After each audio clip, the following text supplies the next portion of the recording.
Now, this homicide comes just hours after another shooting left 7 injured near Fairgrounds Park. 5 on your side's Diamond Palmer is live at police headquarters with the latest developments. And Diamond, now there's a growing concerns because families in St. Louis are truly worried about safety.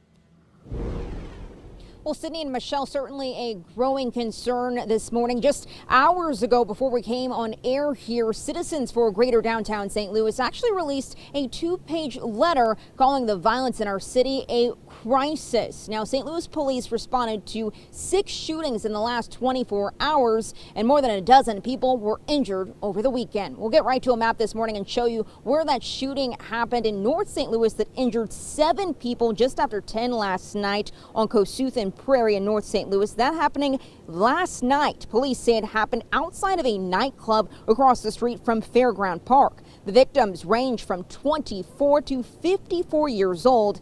And this morning, the details are limited, but what we do know is that 2 of them are in serious condition. We've reached out to police to see if they have any suspects at this time, and we are waiting to hear back. We'll continue to, of course, ask that question. The weekend shootings continued near downtown St. Louis, and Sunday morning, a 51-year-old man was shot and killed on Washington Avenue. And then 3 other men were shot near the Broadway Oyster Bar on Saturday. So here's this letter that I told you about just moments ago. So overnight, Citizens for Greater Downtown St. Louis sent me this statement saying, "This is a 5-alarm crisis that demands immediate action, not press conferences. The questionable crime is down narrative provides no comfort when confronted with this level of violence. The increased police patrol that has been promised for years has been sporadic, particularly during nighttime hours when most crime occurs. For several years, we've been calling for a truly collaborative effort of residents,